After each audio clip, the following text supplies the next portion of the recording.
Hello everyone and welcome to Club Reaction to Rangers 1 Dundee 0 here on Club at 22 the Rangers podcast. And a day I'm going to try and not let the wind affect the sound quality of this video, but the wind and the rain maybe affected the quality of the game, and that's me maybe being polite about it. I'm with Ali Pearson. Ali?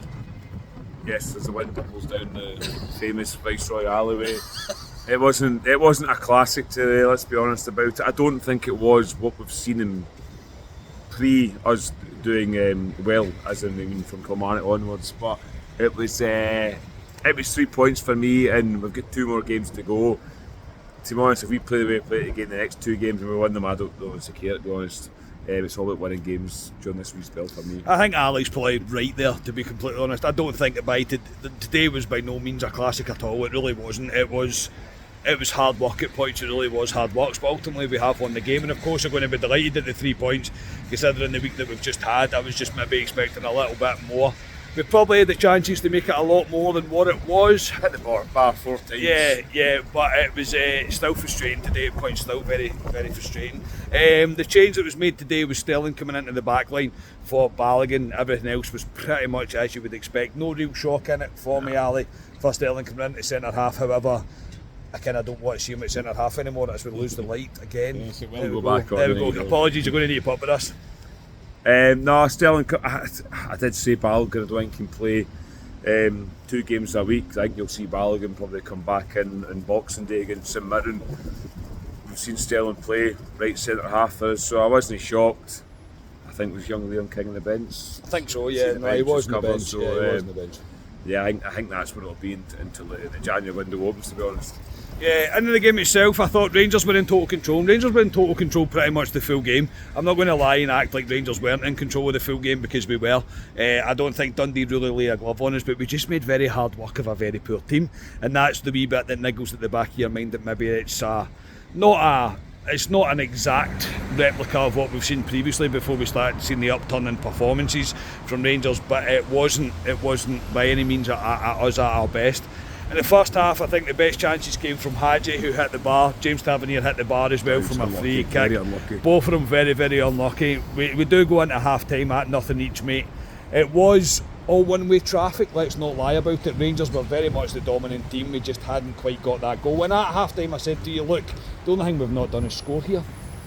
Yeah, we had all the ball. Maybe that's a problem in itself, yes, but still, to be honest, Dundee came in offered absolutely nothing. No. Dundee came just to sit and frustrate Rangers, and if that was a tactic, fair enough. I mean, they kept the game obviously to 1-0 the whole game, and I think that was their tactic, to stay in the game. They offered nothing, Dundee. I thought Dundee might have had a wee go at us, and they really didn't. They were sitting with a back 5, sometimes a back 6 at points. And we really struggle against teams like that to break them down. As you say, Hadji hits the bar. Tav was extremely unlucky with that free kick. It was a peach away. Rangers had all the ball.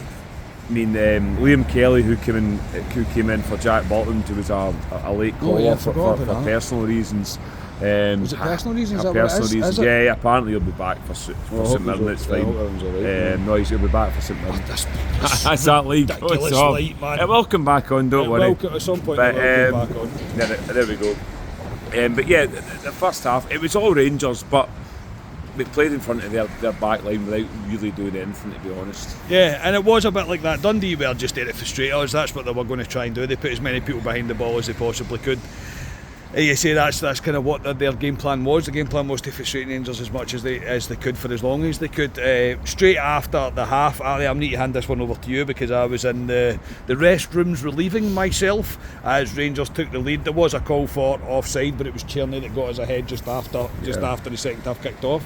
Yeah, it was a ball at the park. I thought at first he was offside. Scotia convinced it beside me. Scotia was like, no, he's onside. He drives with a ball, Tierney. I thought he could shoot, but he doesn't. He shows composure, which a lot of our front line don't. He goes down the goalkeeper and sorts the ball in the back of the net. Good goal by Rangers, and it does go to VAR, and there's a VAR check. Scotia assured me he was onside. Well, Scotia knows though, doesn't he? And as Scotia always knows, he was onside. Scotia knows. So we don't need VAR. No, you don't. If you've got a Scotia, then you definitely don't need VAR.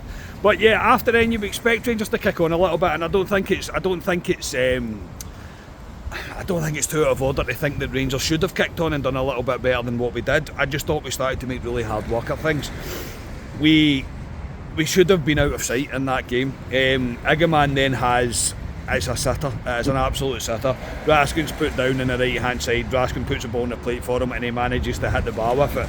I don't know if it's unlucky, obviously we've not seen it back yet, but for me on first viewing I think that's an absolute sitter and he has to score that. Opinions on that? Oh, sir.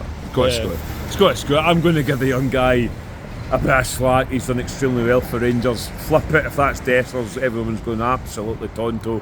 Because he has previously. Yeah, these things happen in football. He's got to score.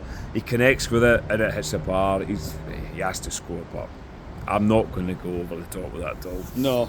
And we made a number of changes. There was a few times that while Dundee were trying to get up the park that we made a bit of a mess of them breaking up the park. One was caught offside, another one I think Sterling did enough to just balloon it over the park but it was a wee bit. It was hard to watch. You were just wanting Rangers to get that second goal that would have killed the game, but there's always that wee nagging doubt in the back of your mind that they may get that chance. Ultimately it didn't come for Dundee. Right at the end he made changes. McCausland came on, we haven't seen him for a while. Ali McCausland had a chance down the right hand side. I think we have to address how he's managed to do what he's done with the ball by ballooning it that far over the bar is a real concern for me. He's not taking the opportunities when he gets them, and that's me being as polite as I can about it. No, it was a horrendous chance. I don't know how he blazes that over the bar. It's harder to do that, to be honest, as the light goes off. Again, I know. And it will go back on, hopefully. It will come back on, hopefully. But yeah, McCausland, he's got to score for me. It's poor. McCausland, again, as a young player, he's played a full season last season with Rangers and the season before. He's a squad player for me going forward. McCausland, I don't want to slag McCausland off, but he is just a squad player for me. I don't think he's good enough to be a first team player for Rangers. No, it doesn't look like it in that sense as Ali goes and tries to get the light back on, which we are struggling with. But no, look, as I say, Rangers have managed to get a win today, and that's probably all that matters as we walk towards the street light, so it'll be a little bit better. As the light comes back on, brilliant. Honestly, it's as predictable as Rangers, that light, it really is. But yeah, look, it's 1-0, we get out of there, it's not a classic at all, we made a lot harder work of it than we should be. Positives in the game, I think Hadji and Igaman showed moments where they link up really well together. But again, it just seemed one of those games where it didn't really all come together. Look, Dessers came on and he hit the bar as well with another chance. We've hit the bar 4 times today.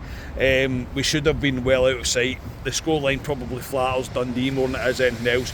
Just frustrating that we didn't see a convincing 2-3 I think it's because of what we've seen previously, and we wanted to see. We've seen building blocks. We wanted to see Rangers go there, put a performance in, win 3-4-0. They could have, if they'd got the second Rangers, I think they would have, Carney. I really do. Yeah. These things happen in football. You can't go and blow teams away all the time. Positive for me is it wasn't like it I've seen previously. It wasn't like that. It wasn't as bad. No, definitely it wasn't not. that bad. Definitely yes, not. It was hard to watch at times, but ultimately for me, it's 3 points for Rangers, clean sheet, and we move on. We've got 2 more games before Celtic. Yeah, it was definitely an improvement on the kind of turgid performance that we've seen previously. I thought Rangers were better. I thought there was a lot more attacking intent from Rangers, and that's a positive in itself, is that we were trying things. Just today was one of those ones that didn't really come off. It wasn't really an enjoyable 90 minutes, and the rain came on just before the full-time whistle one that gave us all the fear. But we managed to get back to the pub without getting wet, mate. If you had to pick a man of the match today, mate, who would you say? I said to Scotia when I was sitting saying I'd actually give it to James Tavernier. I thought he was good today. To be honest, Carney, I said to you in the pub there, I thought it was 6 across the board for the team. It was, yeah. The odd maybe 6, 7 maybe 7 if you're yeah. really pushing it. I'd give it to Tav. I thought Tav was good. I thought he put some good balls into the box. He was very unlucky with his free kick. I mean, you're really scratching about, but I'd give it to Tav. Yeah, I would say Hadji, maybe because he looked like the attacking player with the most attacking intent really out of our front line. I thought Hadji was good enough. But yeah, just one of those 6, 7 overall days out of 10. We're going to get them from time to time and we'll take it. I suppose Ali's right. We've got another 2 games we need to win. Coming up very, very shortly. Boxing Day. Very, very soon, yes, in Boxing Day. So, yes, we won't be back during the week. So, from all of us here at Club at 22, have a fantastic Christmas. I hope Santa is very generous to you. We will speak to you on Boxing Day after the game, because there'll be no Club Deck Corner this week because it's Christmas time. We've got family stuff to do. Ali, thanks, mate. Yeah. No problem. Merry Christmas to everyone that comes, and thanks for your support all through this. Yes, it was a slog today. You get games in this in football. If we are sitting talking the league today, Carney, we'd be sitting here right now probably saying a different story, to be honest. Exactly. It's where we are at this point, and that's why. But it's 3 points, a clean sheet, and we move on. We just need to hope it's not the end of the purple patch and it's not a continuation of what we've seen previously before the purple patch begun. I'm going to give the team, as Alistair said, walking down Paisley Road West, we'll give them the benefit of the doubt today, but Boxing Day will be the real test, I think, where we see one today as well away at Ross County, well, so that'll be a test. The test. But I think that's us with a game in hand, we'll be above Aberdeen, because Aberdeen also got beat today. So look, there's signs of progress. There is. Today was not what we maybe expected or wanted to see, but let's just see what happens in the next game. As I say, I'll give them the benefit of the doubt. But yes, to everybody, Merry Christmas. We are Club at 22, the Rangers podcast, and we'll speak to you on Boxing Day. Cheers, everybody.